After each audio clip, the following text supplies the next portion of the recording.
Welcome friends, welcome to the education channel. नमस्कार दोस्तों, आप सभी का स्वागत है एजुकेशन चैनल में। साथियों, आज का टॉपिक बहुत ही इम्पोर्टेंट टॉपिक है गिग इकोनॉमी के बारे में। अभी कल मैंने एक वीडियो इस चैनल पर डाला था लेबर लॉ से संबंधित।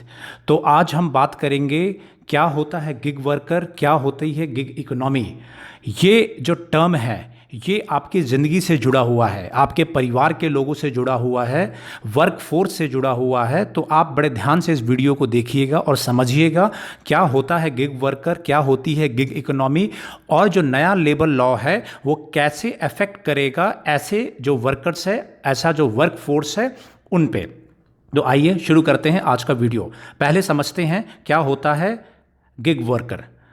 देखिए साथियों, जो ट्रेडिशनली इंडिया में पब्लिक जॉब होती है, प्राइवेट सेक्टर की जॉब होती है, लेकिन कुछ नौकरियां ऐसी होती हैं जो कि गिग वर्कर्स के रूप में होती है। ये जो ऐसी नौकरियां हैं जो कॉन्ट्रैक्ट बेसिस पे होती है। एग्जाम्पल इसमें मैं आपको दूंगा। फॉर एग्जाम्पल, अगर आप ओला के ड्राइवर हैं, जो स्विगी फ्लिपकार्ट के जो लोग हैं, डिलीवरी बॉय हैं, वो हैं। साथ ही साथ आज की डेट में फॉर एग्जाम्पल आप फाइनेंस में कंसल्टिंग करते हैं पार्ट टाइम, या फिर आप यूट्यूब पे पढ़ाते हैं पार्ट टाइम, या फिर अपनी सेवाएं देते हैं कि एक एक्सपर्ट के रूप में। वो एक्सपर्ट किसी भी क्षेत्र में हो सकता है, लॉ के क्षेत्र में हो सकता है, वो एक्सपर्ट टीचिंग के क्षेत्र में हो सकता है, टैक्स के क्षेत्र में हो सकता है, या फिर हो सकता है कि फार्मर्स को आप एडवाइस देते हो पार्ट टाइम। ये सभी जो जॉब्स है साथियों, दोस्तों, ये जो सभी जॉब्स है ये सभी गिग इकोनॉमी, गिग वर्कर के कैटेगरी में आते हैं। आपको गिग वर्कर कहा जाएगा क्योंकि जब आप पार्ट टाइम ऑनलाइन माध्यम से मोबाइल के थ्रू या कंसल्टिंग के थ्रू आप पढ़ा रहे हैं या फिर अपनी सर्विसेज दे रहे हैं, चाहे लॉ की सर्विस दे रहे हो, फाइनेंस की, टैक्स की सर्विस दे रहे हैं, तो आप एक गिग वर्कर के रूप में काम कर रहे हैं। समझिए इस बात को। आप ना तो किसी पब्लिक जो कंपनी है या गवर्नमेंट के ना आप एम्प्लॉय है, ना किसी प्राइवेट कंपनी के एम्प्लॉय हैं, लेकिन फिर भी आप बहुत पैसा कमा रहे हैं। आप कंसल्टिंग करके पैसा तो कमा रहे हैं, लेकिन चूंकि आप किसी कंपनी से, किसी फैक्ट्री से, किसी ऑर्गेनाइजेशन से नहीं जुड़े हुए हैं, तो आपको किसी भी ऑर्गेनाइजेशन या किसी भी कंपनी का एम्प्लॉय नहीं माना जाएगा। आप एक गिग वर्कर कहलाएंगे। और इसका मैंने आपको एग्जांपल दिया। ये जो भी फाइनेंशियल कंसल्टिंग कंपनीज़ हैं, ऑनलाइन जो आप सुविधाएं दे रहे हैं, वो सभी हैं। और साथ ही साथ जो कंपनीज़ है, फॉर एग्जांपल जोमेटो है, स्विगी है, अमेज़ॉन है, फ्लिपकार्ट है, और इनके साथ साथ सभी ऐसे जो लोग हैं जो कि पार्ट टाइम या फ्री टाइप में अपने आप में स्वेच्छा से किसी भी ऑर्गेनाइजेशन से हट के, उनके साथ एफिलिएशन ना रख के अपनी सर्विसेज दे रहे हैं, they all are known as gig workers. Gig शब्द एक स्लैंग है which is used for such kind of worker. अब इस बात को समझिए। जो भारत में 2017 की एक स्टडी है जिसके में ये बताया गया है कि 24% पूरे वर्ल्ड के गिग वर्कर्स इंडिया में काम करते हैं ना। आप ये कहेंगे कि ये इकोनॉमी का क्या मतलब है, तो मैं आपको साथियों बता दूं।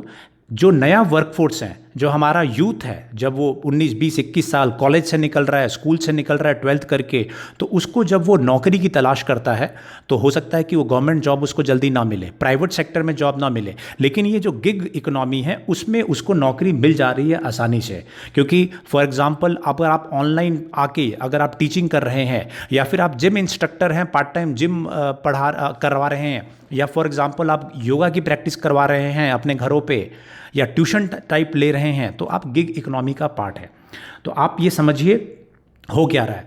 हो ये रहा है कि जो हमारे ऐसे जो वर्कफोर्स है, जो स्विगी है, अमेज़ॉन है, फ्लिपकार्ट है, इसमें जो लोग जुड़े हुए हैं वो जुड़े तो अमेज़ॉन से हैं, फ्लिपकार्ट से हैं, लेकिन क्या उनको कुछ सुविधाएं मिल रही है? नहीं मिल रही है।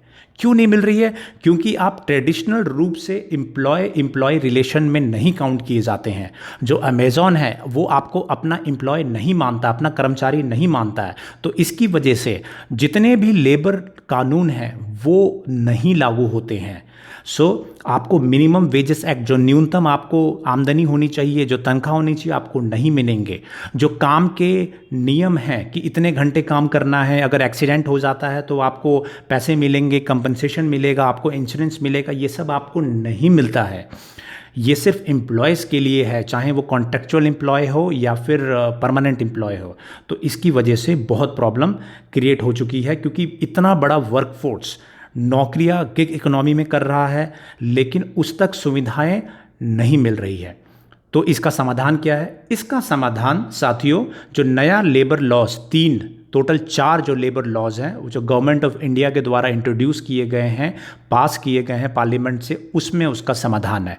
कौन से लेबर लॉ है? मेरा वीडियो कल का वीडियो अगर आप देखेंगे लेबर लॉ का, तो आपको समझ में आएगा। वो जरूर आप वो वीडियो देखिए, क्योंकि मैंने डिटेल में बताया है क्या क्या उसमें पॉइंट्स है। नाउ नए लेबर लॉ में क्या बदलने जा रहा है? नए लेबर लॉ में साथियों, जो ये गिग वर्कर है, उनको गवर्नमेंट ऑफ इंडिया रिकॉग्नाइज करने जा रही है एज अ वर्कफोर्स। गवर्नमेंट ने ये कहा है कि उनको एज अ वर्कफोर्स रिकॉग्नाइज किया जाएगा और उनको वो सारे बेनिफिट दिए जाएंगे जो उनके ड्यू हैं। क्या क्या बेनिफिट मिलेंगे नए लेबर लॉ में? उनको मिलेगा नया सोशल सिक्योरिटी फंड, उनके लिए क्रिएट किया जाएगा, उनको इंश्योरेंस बेनिफिट दिया जाएगा, और साथ ही साथ उन सबको डिसेबिलिटी कवर। एक्सीडेंट हो जाता है, फॉर एग्जांपल स्विगी का ड्राइवर है, स्विगी आपके घर पे खाना देने आ रहा है, रास्ते में एक्सीडेंट हो जाता है, तो स्विगी को उसको डिसेबिलिटी का पैसा देना पड़ेगा।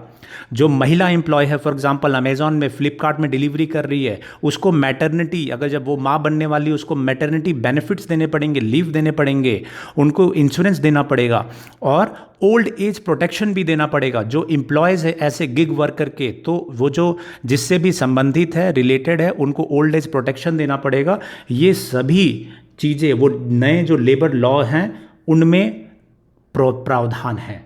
तो साथियों, डिटेल में मैंने आपको ये बताया कि क्या होती है गिग वर्कर, क्या होता है गिग इकोनॉमी, और किस तरीके से इन सभी को सुविधाएं उपलब्ध नहीं थी, मुहैया नहीं थी। और जो नया लेबर लॉज, जो कानून आने वाला है, जो पार्लियामेंट से पास हो चुका है, उन सभी में ऐसे वर्कर्स के लिए प्रावधान किए जा रहे हैं। क्यों इंपॉर्टेंट है ये इसलिए इंपॉर्टेंट है कि कहीं ना कहीं हमारे परिवार के लोग, आपके अगल बगल के लोग गिग इकोनॉमी का पार्ट बने हैं या बनने वाले हैं आने वाले दिनों में। क्यों बनने वाले हैं? वो इसलिए कि जो आज का यूथ है, जो आज के नई जनरेशन है, वो जरूरी नहीं है कि किसी एक पर्टिकुलर काम से बंधे। गिग इकोनॉमी आपको ये बेनिफिट देती है कि अगर आप टीचिंग कर रहे हैं ऑनलाइन, तो आप 4 चैनलों पे जाके आप टीचिंग कर लीजिए, या फिर आप जिम इंस्ट्रक्टर है तो 4 लोगों को 4 बैचेस अलग अलग चला लीजिए, 4 जो जिम बड़ी जिम है उनके साथ एसोसिएट हो जाइए। जो अमेजन और फ्लिपकार्ट का जो डिलीवरी बॉय है, वो अमेजन पे भी डिलीवरी कर सकता है, फ्लिपकार्ट के भी डिलीवरी कर सकता है। ओला उबर के जो ड्राइवर हैं वो भी इसके अंदर आते हैं। तो आज का जो यूथ है, नई आने वाली जनरेशन है, वो एक साथ कई लोगों के साथ एसोसिएट होना चाहते हैं। और दूसरी चीज़ गिग इकोनॉमी का फ़ायदा ये है कि जब आपका मन आया, आपने काम किया, लेकिन आपको घर में या आपकी पर्सनल कोई चीज़, आप पढ़ाई करना चाहते हैं या फिर आप ट्रैवल करना चाहते हैं, तो आप उस समय ब्रेक ले सकते हैं। और पैसा भी आपको इस इकोनॉमी में अच्छा मिलता है, क्योंकि आपको नॉलेज बेस है, तो आप अच्छा पैसा भी कमाते हैं, और फिर अपनी मर्जी के मालिक जिसे बोलते हैं वो आप होते हैं। लेकिन उन सभी को बेनिफिट्स नहीं था। बेनिफिट्स ना होने के कारण जो परिवार था, वो समाज था, हरदम आप पे प्रेशर रखता था कि आप ऐसी नौकरी करिए जिसमें कि कल को कोई बात हो जाए तो आपको इंश्योरेंस, डिसेबिलिटी कवर, लीव्स वगैरह सब आपको मिले। तो हुआ क्या दोस्तों, कोरोना के दौरान में ये जितनी भी ये गिग इकोनॉमी थी, ये काफ़ी लेवल पे इफेक्ट हुई है। तो इसके बाद ये रियलाइज़ हुआ है कि ऐसे वर्कर्स को भी बेनिफिट्स की देने की आवश्यकता है, ताकि इंडिया में गिग इकोनॉमी, गिग वर्कर्स जो है सर्वाइव कर सके। तो साथियों, आई होप कि मैंने आपको बहुत ही क्लियरली, बहुत अच्छे तरीके से इस कॉन्सेप्ट को समझा दिया होगा। जो भी हमारे नए साथी जुड़े हैं, चैनल को सब्सक्राइब करेंगे, लाइक करेंगे, कमेंट करेंगे, शेयर करेंगे। Thank you. आपके जो भी क्वेश्चंस होंगे आप कमेंट में लिखिएगा, I will be more than happy to answer it. Thank you, good bye.